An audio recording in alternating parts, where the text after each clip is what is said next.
A big thank you to all our speakers and, of course, to our moderator, Lord Dr. Michael Hastings. Thank you very much for that informative session and also just the great conversation around what technology can look like when we apply it better to solve our problems of every day. And thanks a lot for that smart comment right there, Dr. Michael Hastings. In fact, let me add the Lord in there and also add Chancellor as well. Well done. A quick reminder, we urge you to click on the button in the scrolling banner to access our GoFundMe account to make your donation in support of this honorable cause, as well as to share about this cause as well on your networks. So whether it's social media, make sure that you're sharing this, of course, because the wider the message goes, the more help we can, of course, gain in supporting these honorable causes we have indeed. We take much pleasure in introducing our next plenary of the conference, themed Making Africa Work for its Bulging Youth Population. This session will be moderated by Chika Uwazi, CEO of Career Queens. We also welcome on to our virtual stage Anthony Farr, founder and CEO of Allen and Gil Gray Philanthropy, Okendo Lewis Gale, founder and chairman of Haram Beans, and C.D. Glenn, president and CEO of U.S. African Development Foundation. The virtual stage is yours.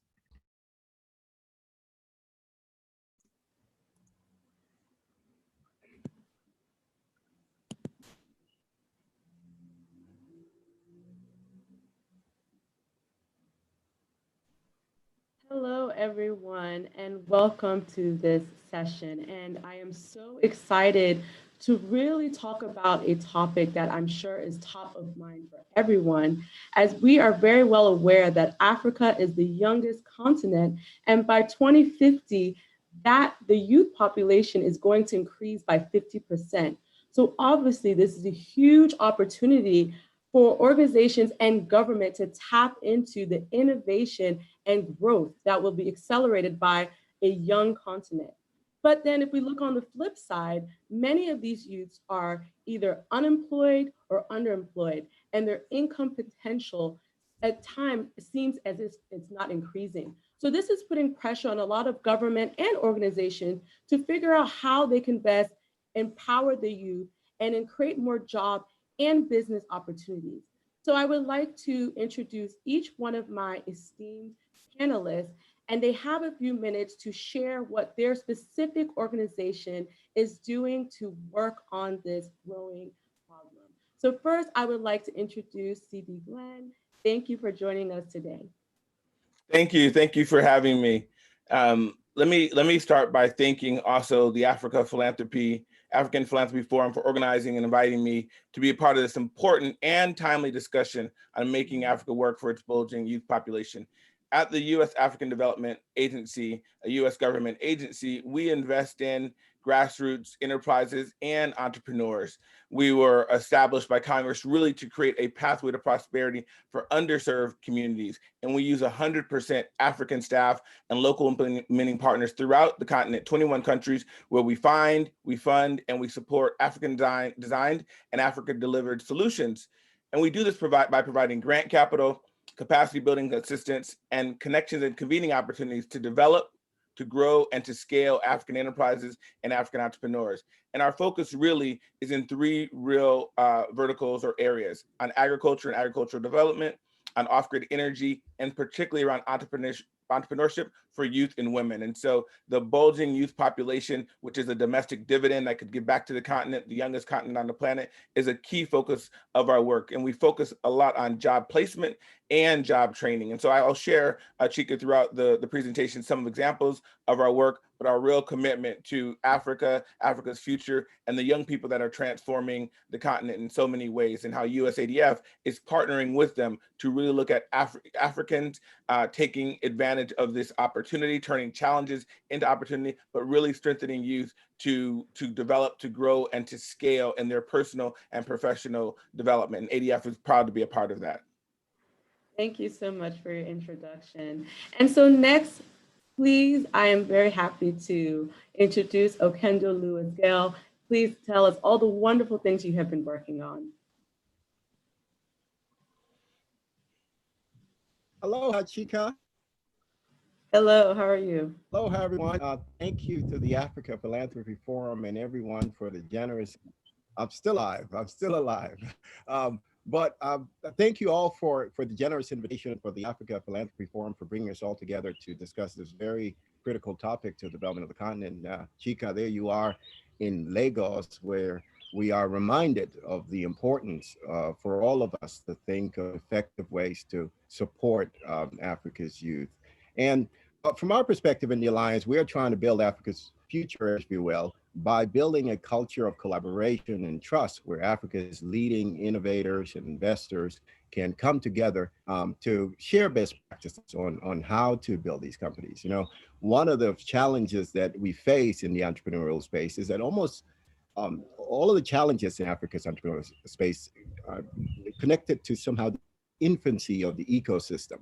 So you don't quite have enough investors, that you don't quite have enough a deep bench of teams with the expertise that you need to scale these companies. And in the Alliance in Harambee, we're very fortunate to have a critical mass of the individuals who are at the forefront of the entrepreneurial innovation across the continent. And what we attempt to do is ensure that they can build trust and share that knowledge in a very systematic way. So if you want to learn how to raise capital, how to build teams, well, what better way to talk to, you know, other Harambeans who help create Andelas or Flutterwaves or some of these other companies. But at the core, what we're attempting to do is really inject confidence in the belief that Africans, young Africans, can actually establish global ventures and provide solutions. I think you're sitting there in Lagos, Chika, where just this month we had the team, extraordinary team of young Nigerians, you know, Shola and Ezra, who 5 years ago started a company that has now been acquired to the tune of $200 million. And for anyone who has doubts about what Africa's youth can do, I think Shola and Ezra have 200 million reasons to tell you why, yes, we can. So again, thank you for being here. Thank you for that lovely introduction. And I know both of them personally. And I remember back when they started, we were all in San Francisco together years ago, Wow. starting this company. So who knew it would grow to such a major innovation that's literally changing not only Nigeria, but the continent. So it's super timely, this conversation. And then last but certainly not least, Anthony Farr, please introduce yourself and let us know what your organization is doing to impact the youth. Afternoon, Chika. It's a great pleasure to be here at the Africa Philanthropy Forum.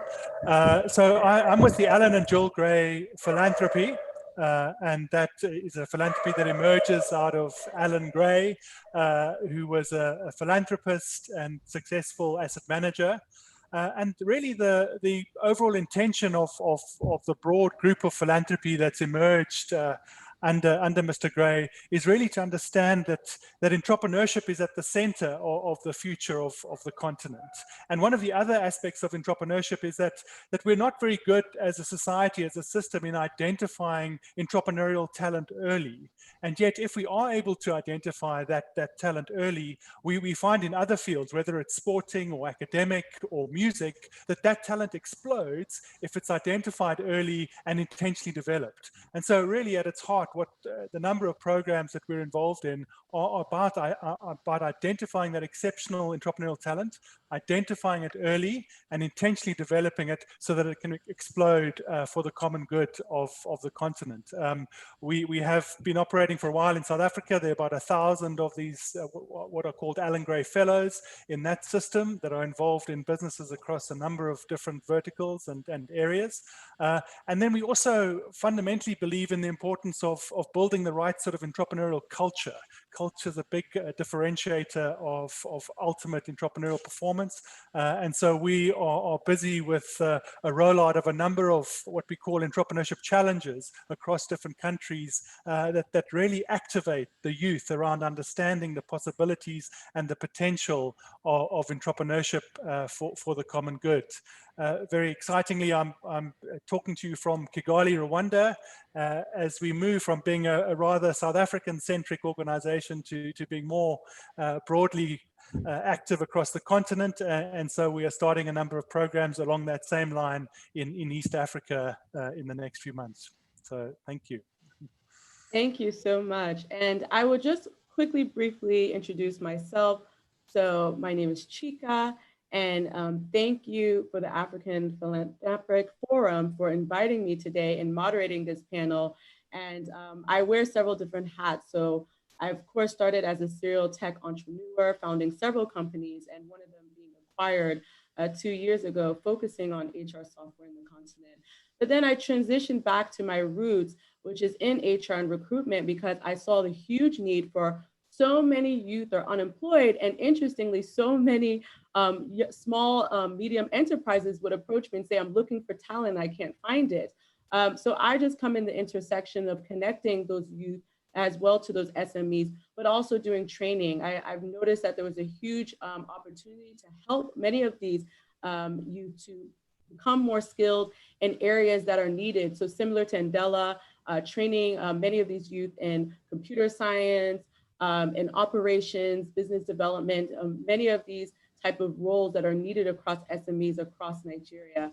So I'm super excited to dive right in. And one of the first questions I have for each and every one of you is, what unique role do foundations play in creating an enabling environment for positive and social change? And anyone is free to start and answer that question. Let me start. Anthony? Yeah, as a representing a foundation, let me talk to that. I think the main point to note about the important role of foundations is that they're an out-of-market institution. If you look at corporates, they're accountable to their shareholders and others. If you look at government, they're ultimately accountable to the voters. And the way that foundations have been set up is that they're given an extraordinary amount of freedom in terms of what they can do and how they can act.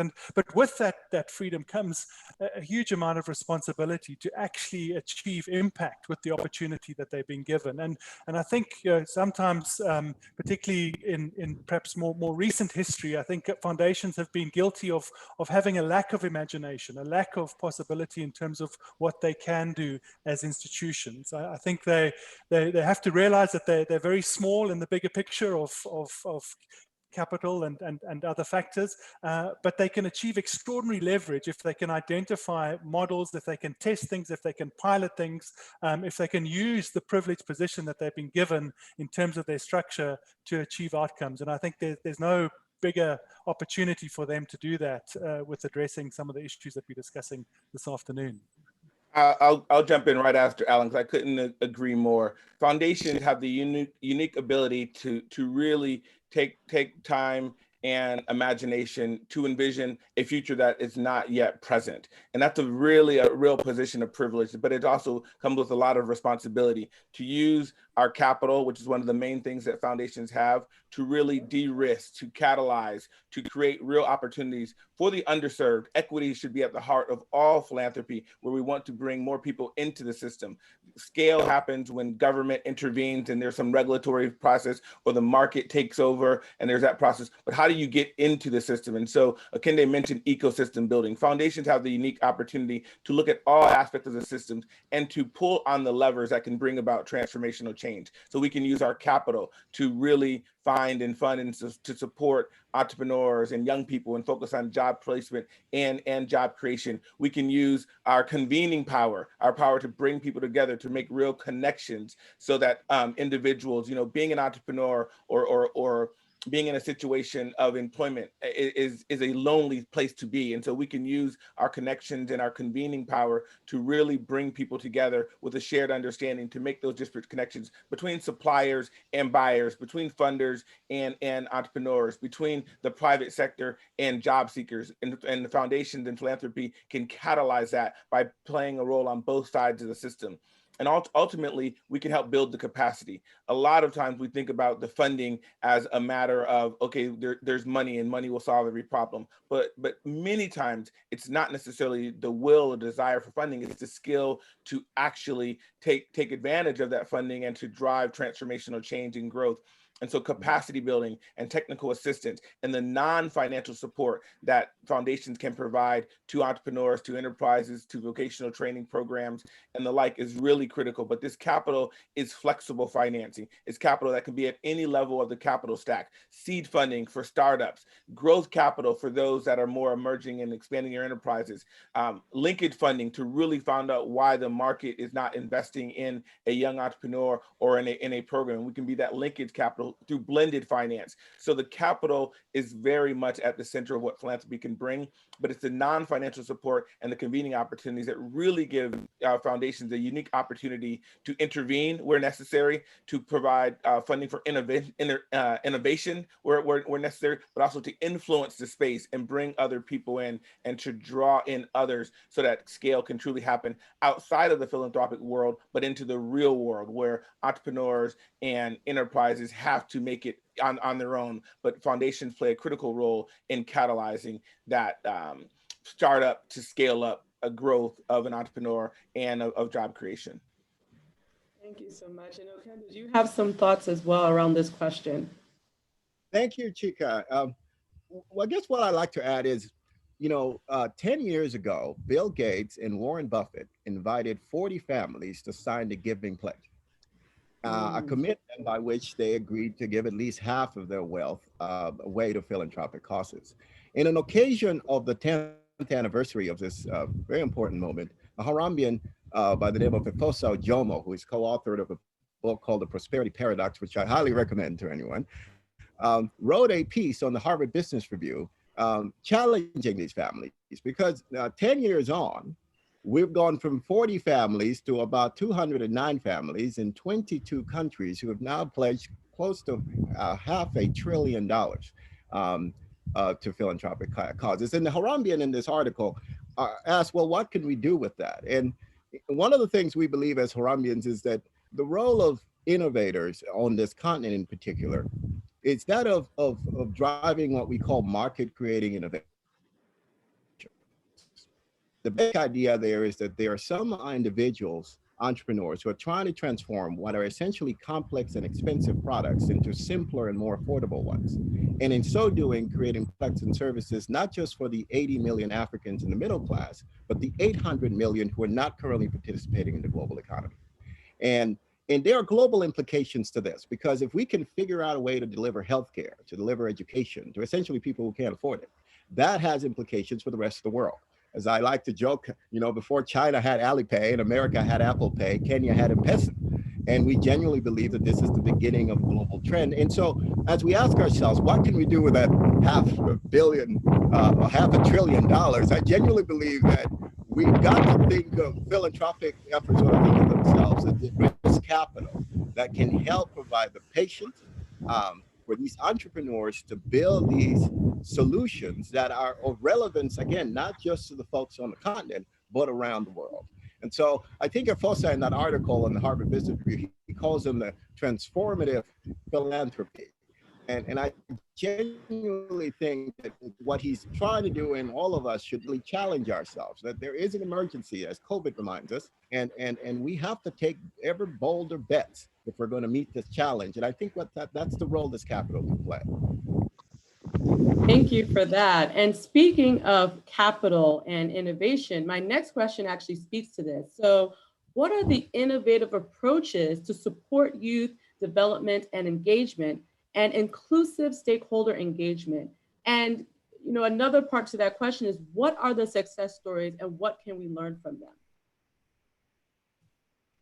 And I believe, C.D. Glenn, you're giving a lot of information around investment. So I'm curious to know just kind of your thoughts around that. Like you guys are putting together different investment opportunities to put into these entrepreneurs and youth. And so, what are the innovative approaches that you see coming out of this? So I think when it comes to the workforce, again, there's the challenge of having the need to place young people into jobs and to give them real opportunity. And then there's the need for also not enough jobs existing, and so job creation. So I think we look at this in both sides. So one thing is to intervene where there is a market sort of supplier misfit, if you will. And so a real focus nowadays around going back to some of the things that were tried and true, which is really about vocational skills training, on-the-job training programs, job placement opportunities, some of the things that you know all too well, Chika, in terms of matching market demand with the supplier skill set. And so one of the things in places where we're all about proximate leaders, those who are on the ground, we only invest, we're geographic specific, so we're place-based specific, we only invest in Africa. We're actually recipient, if you will, or investor specific, we only invest in Africans in Africa. And so this really creates an opportunity for locally led, locally designed solutions. And we do this in tough places. So in the markets where we see that there really is an underserved or a gap in terms of opportunity. So take a place like Somalia, which doesn't enter the news in really positive ways, hardly ever. But in a place like Somalia, we launched an innovative program to address the high rate of youth unemployment there, which that youth unemployment dangerously contributes to insecurity, terrorism, and as we know years ago, piracy. So this program focused on job skills training and job placement for young Somali youth 15 to 35. And over the past 8 years, USADF has invested over $8 million into job training and job placement for upwards of 7,000 Somali young men and women, linking supply and demand, young people and employers, incorporating business owners into the training and making matches and incentivizing the businesses. You know, hiring a young person or hiring a person in general is a risky endeavor. As you know all too well, there's a lot of cost to bringing on talent, and there's a lot of cost to keeping that talent. And so we said, where does the market and the supply not match? And so we said, we can provide, again, philanthropic grant capital to incentivize these employers. So let's have them be a part of the training. We know many times when these training programs get set up, where do young people go after them? So we had to have the private sector involved in the training. And then we incentivized them and said, you know what, we're going to train them for the skills and capabilities that you're looking for. We're going to provide that training. We want you to be a part of it so that you really are a part of the solution set so that they will be employed afterwards. And then we also are going to incentivize you to actually hire them. So let's call it an internship. Let's call it an incentivized first 90 days, but we're going to pay for their first 90 days of employment. And if they prove themselves to show up on time, to do the work needed, all the things that employers really want after they've invested in a hire, then you've tried it. Now you hire it. You know, try it and buy it. You've tried it. You see that it's true, and it really has catalyzed a lot of job placement for these young people. At the same time, we know that every employer is not going to be able to hire someone. Everyone doesn't want to be hired. They want to create entrepreneurial opportunities for themselves. And so we also link with this program a catalytic capital business startup fund. And in a place like Somalia, again, I just want to reiterate the realities. This is a U.S. government agency with public dollars that's really looking at peace and security in Africa, looking at global development, but also trade and investment. In a place like Somalia, where young people, we talk about being out of school and all those challenges, they only have really two options sometimes. It's, you know, the nefarious people in their environment are saying, hey, here's $50 a month and a cell phone. And that's a value proposition to put on a suicide vest and to do something, I used to live in Kenya, walk into a mall and do some, you know, terrible, atrocious things, literally because they're looking for opportunity. We know talent is equally distributed, opportunity is not. And so how do we create opportunity? And so those young people who had an opportunity of $50 a month and an M16 assault rifle or a bulletproof vest, we said, come to this job training program, spend 3 to 6 months with us. And literally the people leaving this program now are starting any number of businesses, and their average income is $300 a month. And so when we do create opportunity with philanthropic catalytic capital to focus on those in need, you see transformational change really occurring. And there's a great success story I'll share really quickly with a woman named Shadia, an unemployed female youth in Somalia. She heard on the radio this advertisement about USADF's job training program. After applying, she was accepted into a 2-year video photography training course. With her new skills, she secured employment with Puntland TV as a camerawoman, one of the first female camerawomen in the whole country. And with her newfound confidence, she then also ran for and won a city councilor position. We're in Somalia, guys. Really think about this. And now she's a mentor for other youth, underserved individuals in her community.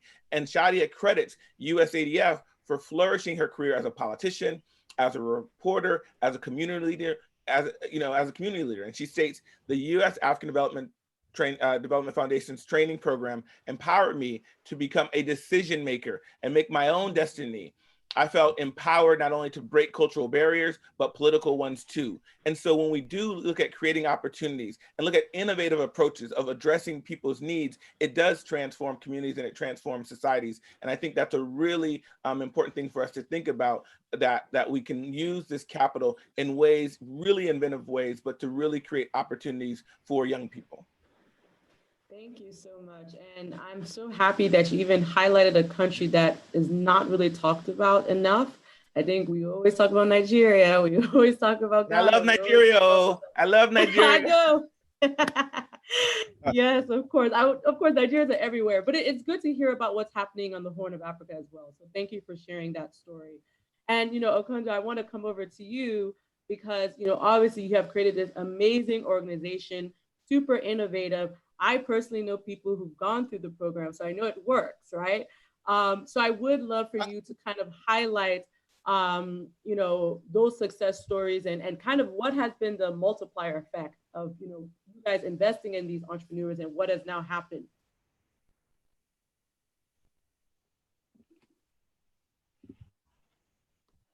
I think Okonjo might have frozen a bit. Can you hear us still?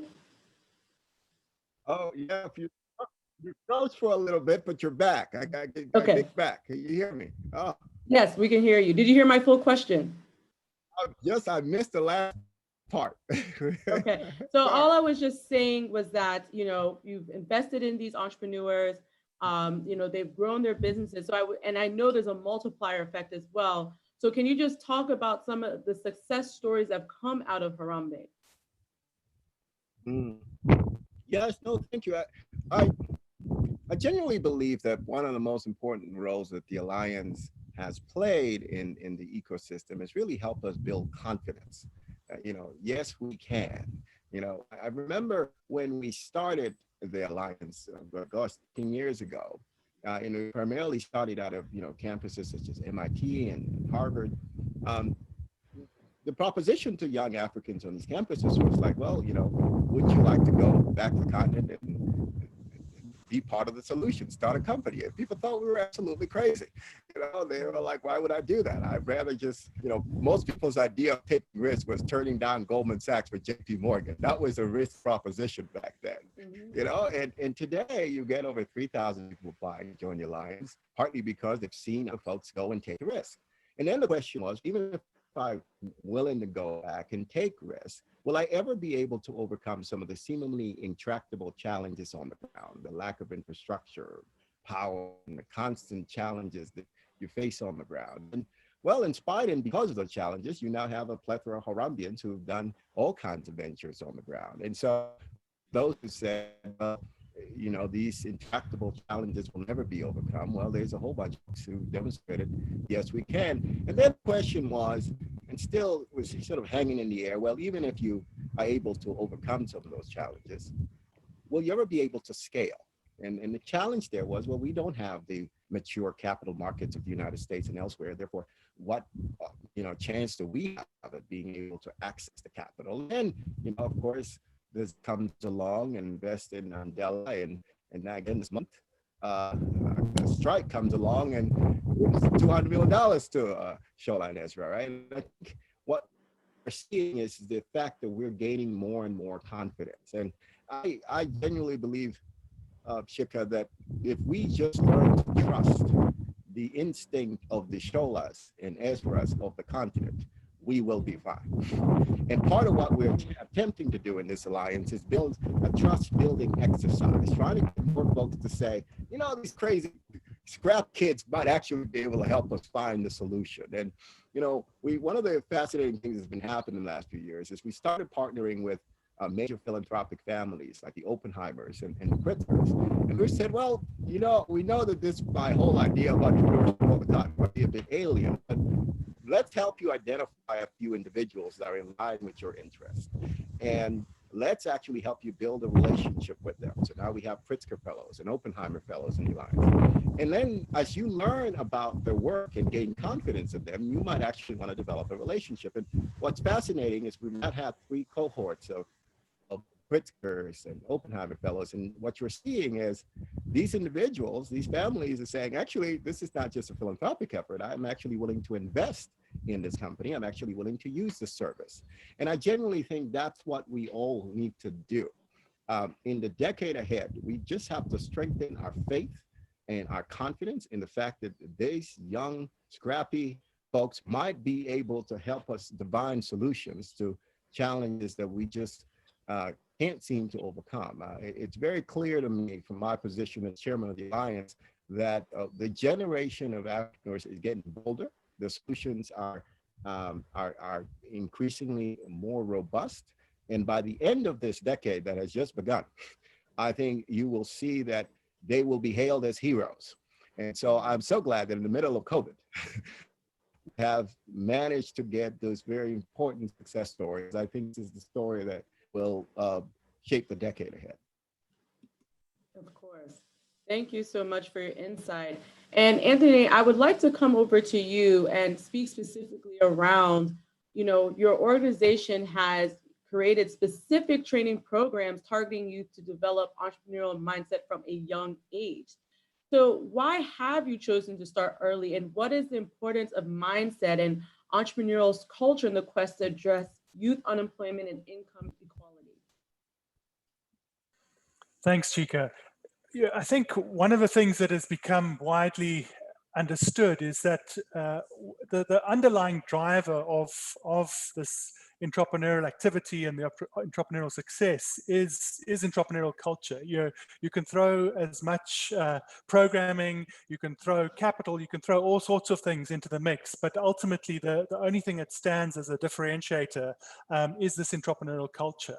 And I think Kendo's described, as he usually does it with great eloquence, the fact that we've got to shift the mindset, we've got to shift the understanding of what entrepreneurship means for this continent. To this day, we have, we're doing some work down in Rwanda, and you have iconic entrepreneurs that have been recognized by Jack Ma in terms of the Netpreneur Prize, and yet, if they were honest, their family is still a little bit disappointed that they're an entrepreneur. Why haven't you taken a real job, in public service? Why haven't you gone into get employment? When are you going to actually get a job? And so, it's just fundamentally we have to change that, and it's a big task. It doesn't happen easily, and that's why the earlier we can engage with the youth, with the young people of the continent, and get them to understand that actually at its essence, the entrepreneurial spirit is actually the human spirit. It's the way that we are born, the way we design. We may not all end up starting businesses, but we'll all look to express the fullness of our entrepreneurial ability in different ways. And so, I just think it's fundamental that we start early with that sort of activity. Yeah, of course. Thank you so much, Anthony, for that. You ought to make entrepreneurship sexy again, Anthony. Sorry, we couldn't hear you, Okendo. Sexy. Oh, I was just echoing Anthony and saying that we need to make entrepreneurship sexy. Yeah, we do. We definitely do. And speaking of entrepreneurship, over to you, CD Glenn. So, you kind of started weaving into the story of how your organization has specifically impacted the youth and women. So I would like you to kind of unpack that a little bit more, and further, why has your organization chosen to even invest in women? Is there data points or anything that you've seen that your organization has constantly said we need to not only invest in youth, but also women as well?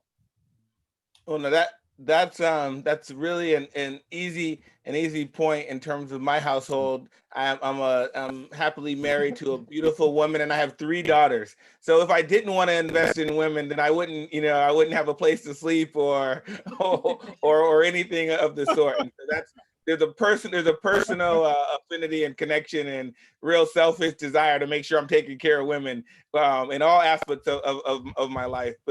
But truly, as we know, women are the backbone of society.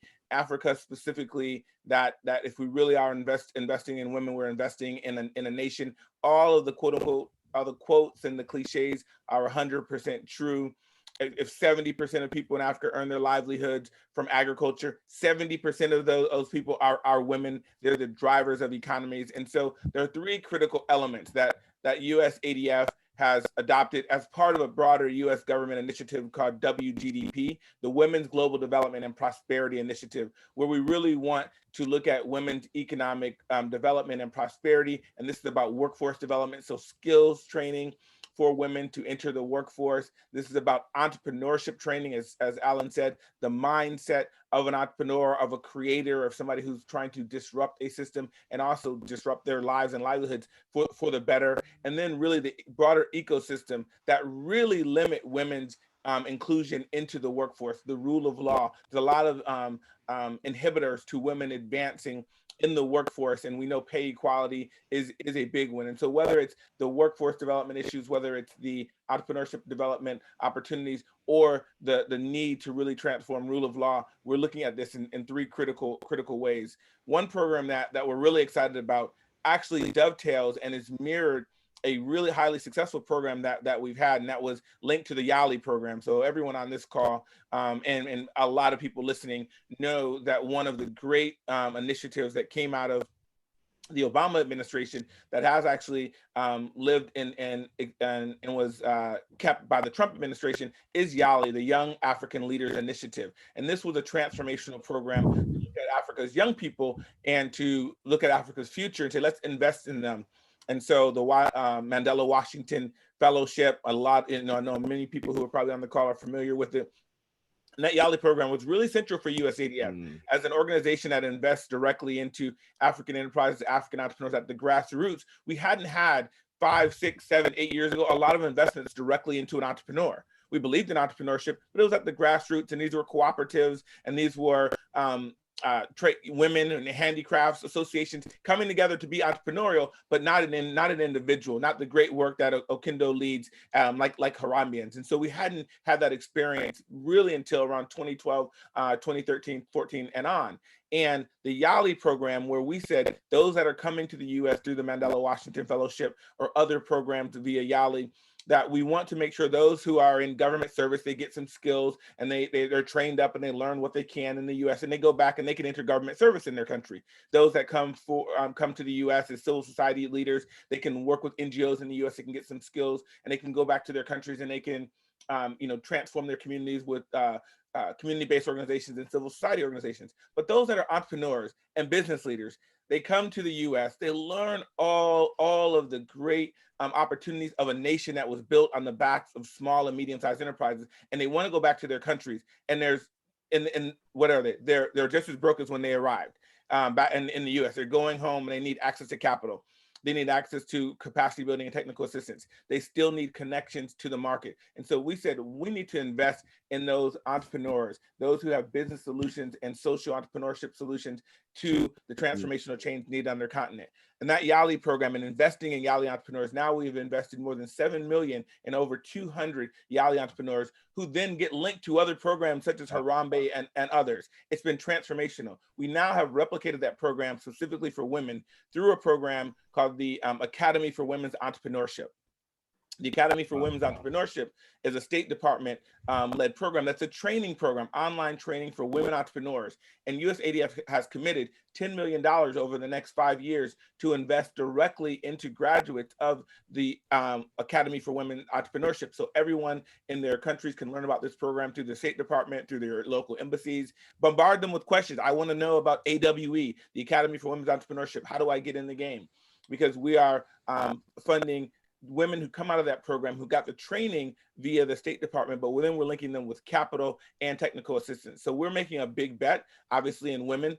I personally made a lifelong bet in women, but ADF really understands the power of investing in women to transform lives and livelihoods. And so the success of Yali now is leading over to the Women's Global Development and Prosperity Initiative and the Academy for Women's Entrepreneurship. And I couldn't be prouder of this work that specifically says, yes, we want to invest in grassroots entrepreneurs and enterprises, but we do know that there is catalytic transformational social change that happens when we're investing in women and their ideas. And this is a program I couldn't be more prouder of, and it's really taking USADF to new heights. Thank you for that. And so many of your points are super. Yeah, go ahead, Okendo. I'd like to really underscore something CD mentioned, partly because I was involved in the early days of Yali, and particularly USADF's efforts to support the entrepreneurs. And I genuinely, this is an example of the kind of confidence that we must have in the youth. Because when, President Obama decided we're going to have these folks come over here, you know, USADF raised its hand and said, we believe that among them, there'll be some entrepreneurs, and we should give those folks capital. Now, at the time, USADF didn't have the infrastructure to do this. They couldn't figure out how to give, young entrepreneurs $50,000. And yet they went out of the way to say, no, wait a minute. We actually believe this is the future, and we have to figure out how to do that and cut the red tape to make that happen. And I genuinely believe that it's that attempt, that audacity that comes from faith in these innovators that will move us forward. And I think as philanthropists and social and impact investors, I think all of us need to know that we're not going to do this unless we have the courage of our convictions and can do things like what the USADF Dream Team did, which is, we've never done this before, but if we're serious about this, we must figure it out. So CD, I guess it's just a way to say thank you to you, because I genuinely think that's a role model for how to do this. Sorry about that. No problem. Thank you for that. And I was just literally going to add, that a lot of the points, C.D. Glenn, you have shared is so important, because McKinsey did a data or shared some data around when women are either in board seats or CEO of companies, they actually add more profitability to those organizations. And this study was actually done within Africa. So it is super important that we invest more in women entrepreneurs and help them to upskill as well. So thank you for sharing those insights. And speaking of investments, I wanted to actually go back to you, Okendo, about your organization. And, and we all know this as well, that investment is a problem, for many of these entrepreneurs. And, while there's so many people who have great ideas and they're looking to scale, how many people are like Paystack that had the opportunity to go to Y Combinator and, get that initial investment to really start their company and get them to the point where they can sell, for 200 M. And many entrepreneurs don't have that issue. And there has been a huge investment gap within Africa, specifically for these SMEs. So what does your organization do to kind of help with that gap, or to at least bring more awareness to it? Well, thank you again for that. And I guess I always feel like, having Anthony here is very special, because, the Alan Gray Foundation has been fighting this battle long before entrepreneurship, people could even spell entrepreneurship. Yeah. And in so doing, they've really began to create the foundation for some of this conversation to happen.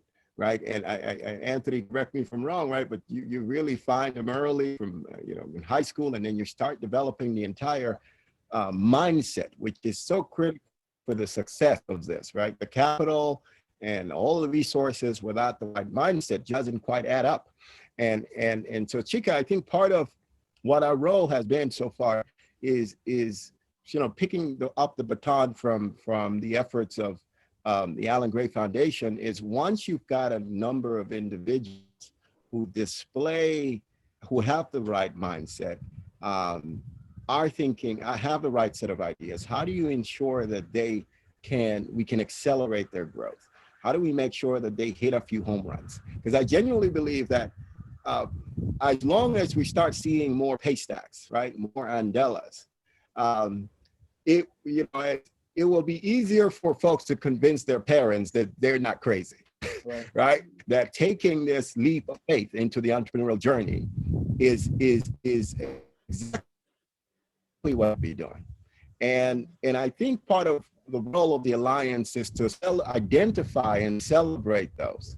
And in so doing, as I mentioned, inject confidence in the belief that this is not just cute, but absolutely relevant to the future of the economy.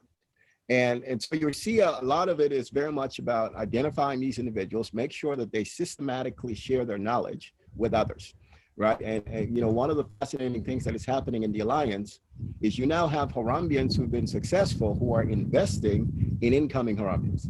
And I think if you follow the history of Silicon Valley, you see how it was sort of like the PayPal mafia who then went around redesigning the entire ecosystem in Silicon Valley. I genuinely think that seeing things like, you know, the Ella and the Paystack Mafia, we're now going to be reshaping and redesigning that space.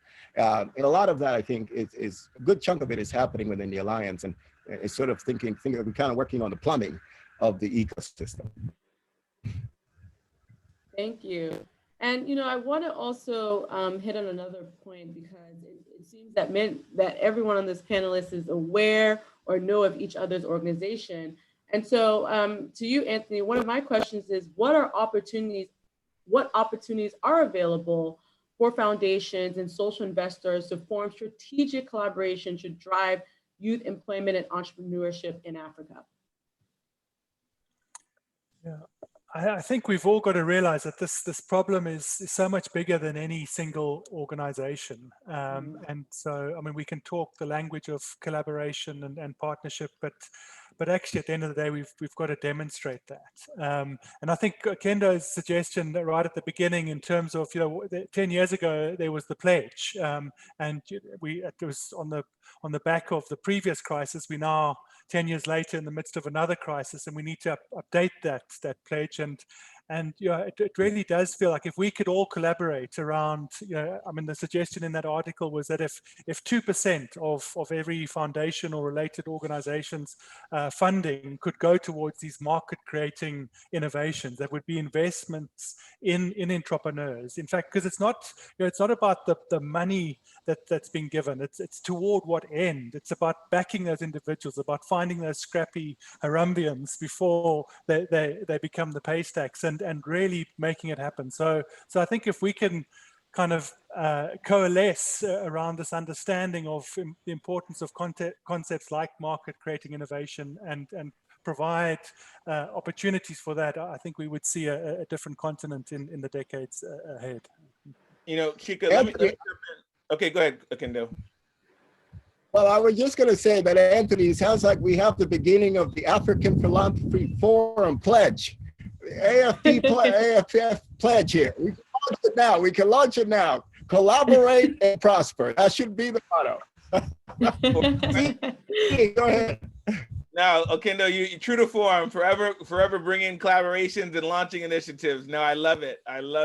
I signed the pledge today. I want to take 2 quick points, Chika. One is that I think it's really important. We talk about the future workforce of Africa. We want to prioritize, and we want to emphasize, and we want to support entrepreneurship. But we also, at the same time, and you know this better than most because you have a great flourishing business, because some people do want to get a job. There is some consistency. Yeah. There is a real need to have quote unquote steady employment. We can romanticize entrepreneurship on some level, but most entrepreneurs fail. As you're a serial entrepreneur, and so Akendo knows this, Alan knows this, and so the mindset is important.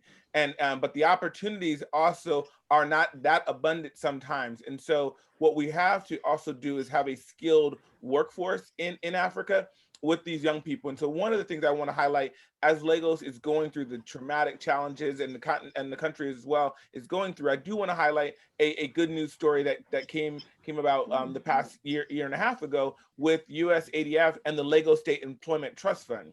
So last year, we signed a 5-year, $10 million partnership co-funding agreement with Lagos State Employment Trust Fund to address the high unemployment rate in Lagos, Nigeria. And through the Lagos State Employment Trust Fund and USADF employability program, we committed to provide globally competitive industry and trade relevant skills to 15,000 youth in Lagos State over the next 5 years. So about 3,000 a year, supercharging about 3,000 a year, equipping them to take advantage of employment and entrepreneurship opportunities. As we know, that's a drop in the bucket. But again, this is catalytic capital. This is a model that can be replicated in other states and can be scaled by others. And at the end of February, right before Corona hit in the onset, well, at least in the U.S., we had awarded 11 grants to 11 vocational training centers in Lagos State, 6 of which are women-led and women-focused.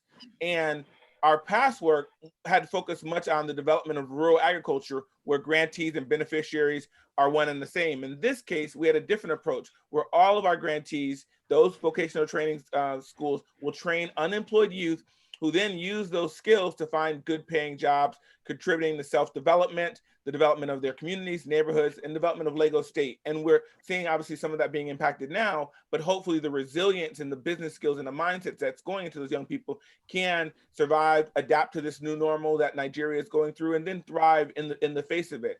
And one of the 11 planned awardees for this partnership is worth mentioning. And you may know it, Chika, House of Tara. It's locally owned, operated makeup company that works with empowered women, not just through technical skills and training in the beauty business, but also by imparting financial, marketing, and other soft skills necessary to advance their careers. So we're supporting House of Tara, who we know is transformational already, and we're just supercharging and amplifying their impact. So House of Tara has operated since 2004. It's not a new enterprise, but we can have them have new impact. And currently they have 26 branches, 14 makeup schools, 3 franchises throughout Nigeria. And House of Tara will train 100 young people via classroom and on-the-job skills trainings in the domain of personal beauty skills, makeup skills, entrepreneurship through our employability program. And now with COVID-19, we're working to amend that grant with them and others to really look at opportunities they need for PPE, personal protective equipment, sanitizers, thermometers, all the things that they still need now to be able to work in this COVID-19 environment. And now with the NSARS and the peaceful protests that are occurring now, we want to help them get through that as well. But we want to be flexible in our funding as philanthropists, but we also are trying to ensure that whether you want to start a business or you want to be placed in a business, that we do the skills training and the financial support for different organizations. So I don't want to de-emphasize the fact that skills training and job placement and employability is a key aspect while entrepreneurship does drive the day. Lastly, let me say this around your point around collaboration, and I couldn't agree more with Alan. It's incumbent upon us. Philanthropy should not be a competitive environment. It should be a collaborative environment.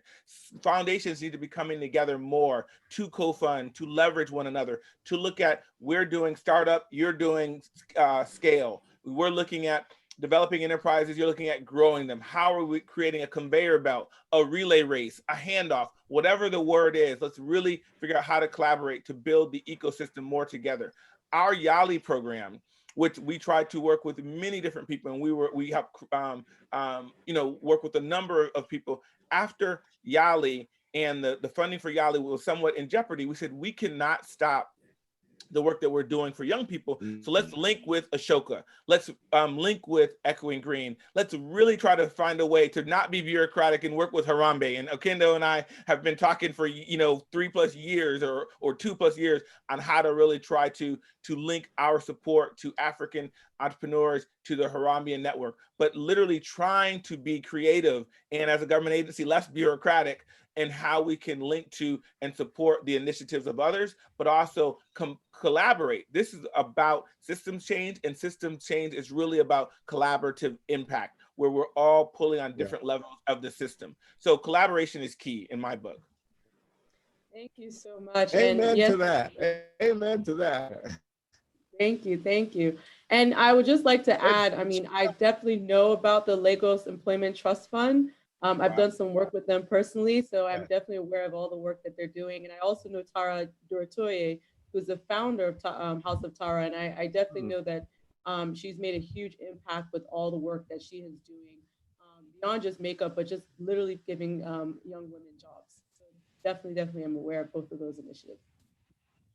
Yeah, we want to catch people doing good. I mean, if we can link with Anthony and link with the Kendo and link together, we should be doing more collaboration. I mean, this space needs it, and our disparate efforts, in isolation to sort of toot our own horn, is not what is going to transform the continent. It's going to be bringing together this disparate forms of capital together, and then linking up together and really amplifying our impact together, but also then really helping enterprises and entrepreneurs grow, because they're going to grow beyond philanthropic funding. And so we're also looking at innovative approaches to look at grant financing as it does lead to investment capital. That's another key thing. I'm sure Alan, Gray, and Anthony is looking at this, and how we can look at grant capital as catalytic capital linked to investment capital in different forms of what we call blended finance. So there is innovation even happening, and this is beyond impact investing. And I could talk all day about the importance of that, but this is even beyond that. But we just need to be thinking about creative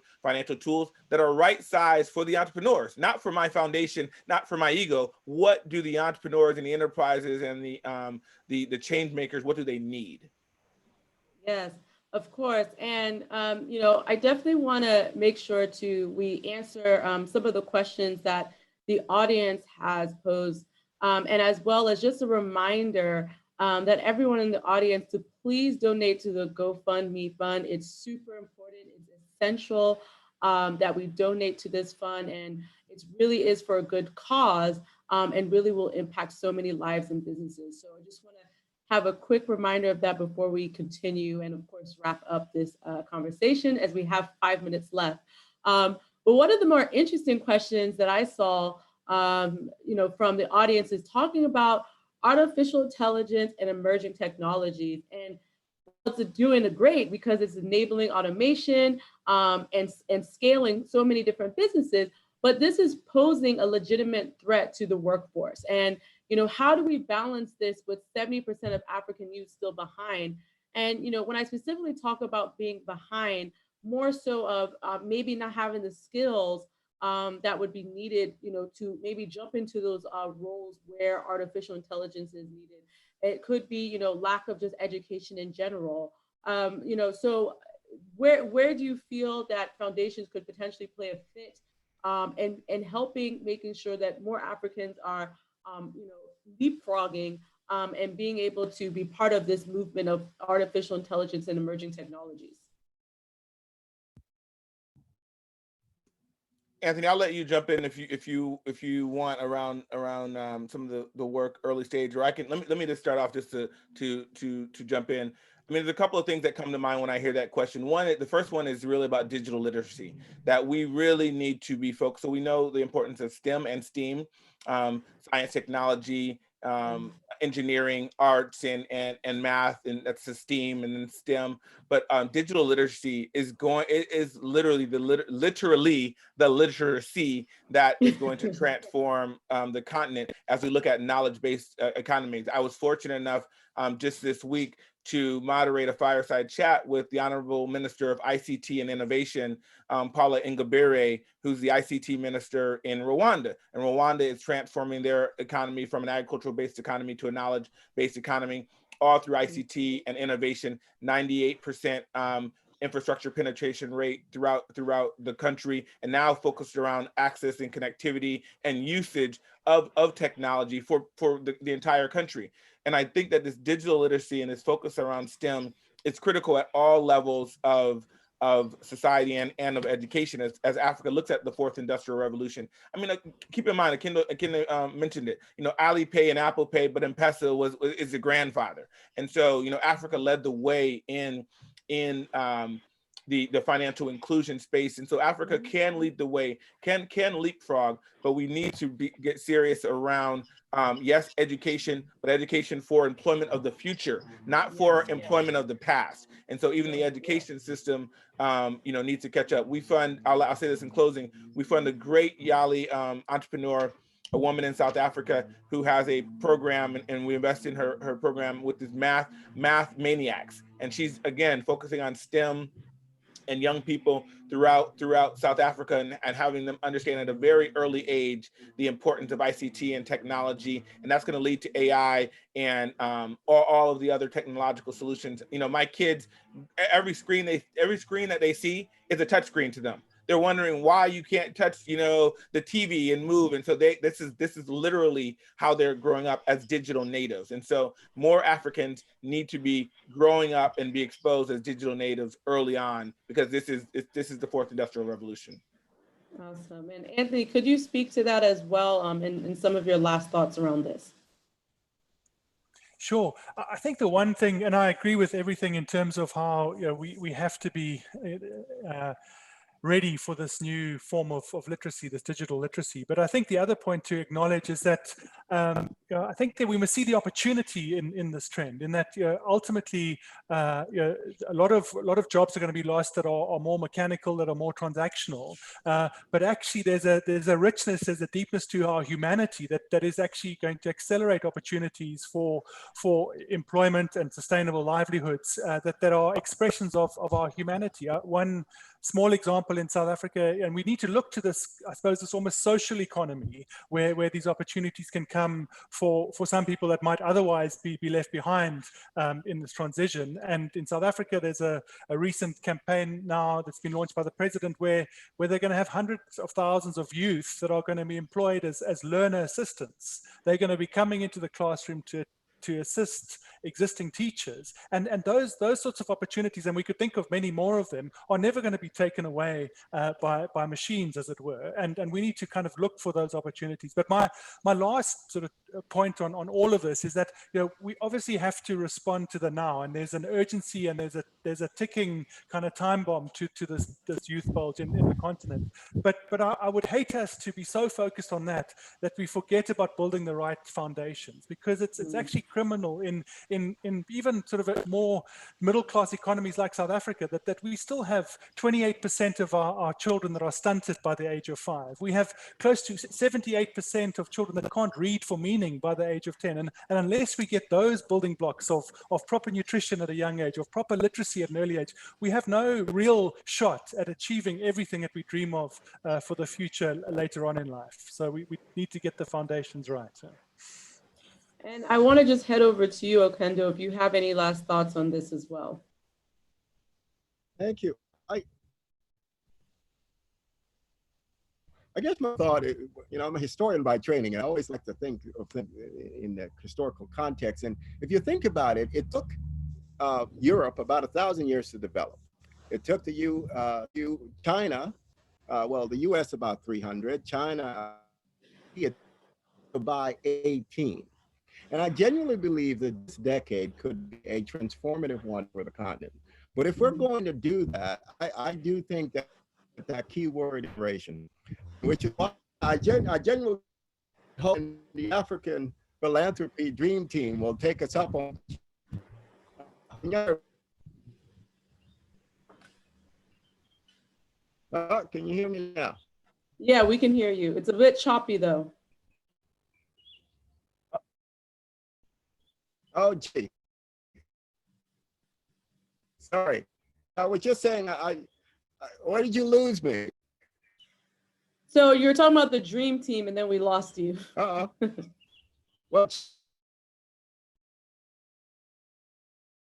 really hoping that, I hope that Mr. Masiwa and the dream team here at the Africa Philanthropy Forum will take us up on this Africa Philanthropy Forum challenge, because I do think needs to force a number of think in how to collaborate. And Anthony, I don't know what number we can put for 50% in collaboration. I'll put that out a bit more, but I genuinely believe collaboration is critical to the success of the continent decade. And so I hope that they take us up and collaborate and be the tag, Anthony. Thank you. And Okendo, you're a bit choppy at the end, but I do feel that I got some of your last points, but there was one last sentence you were saying before you got cut off again. Oh, we lost him. Well, that is the beauty of this new COVID world. We're all adjusting to it. I think we're all trying to make sure that we have, we're in places with stronger internet. I know for me today, I was glad my internet was great, because sometimes Nigeria can be interesting as well when it comes to internet connection. It's global. It's global. It's global. Yeah. I'm running upstairs. In DC, a lot of our schools aren't open, and they're still distance learning. And I'm running upstairs. I'm going live in 5 minutes. Now I'm running the show. I need the Wi-Fi. Can you go off of Wi-Fi? Look, it's real. Right now, the bandwidth is a global challenge. Yeah, I think because they're trying to adjust to this new world that we're all online, and now the internet's trying to increase bandwidth for that. But we are definitely over time, so I definitely want to make sure that we are respecting um, the other panels that will be happening, and I know they're going into closing soon. So I first just want to thank APF for convening us together today. I think this is a super timely conversation, important conversation, and I'm really excited just hearing all the different ideas, work, and success stories that have happened with each and every one of your foundations. I think also it's very clear that there's more collaboration that can happen with each and every one of us. It's so interesting that we literally are in different parts of the world, and yet there's just so many things we can do together. And so I'm really excited to see what happens. I do agree with Okendo that this will be a transformational decade for Africa. And I do think there's a lot of opportunities for investment, as CD Glenn has said, not only at seed, but also scaling. And then just finally, a lot of the thoughts that Anthony talked about that, even making sure that we're engaging the younger part of the youth. As we said before, it's 15 all the way to 35, right? And so there's a lot of younger youth in secondary or in high school, as we call it in the US, that also can be part of this innovation as well. So thank you everyone for joining us today. And please remember to donate to the GoFundMe as well. Thank you. Thank you. Hi, everyone. Thank you, guys. Thank you. Great job, Chica. Great job, CD.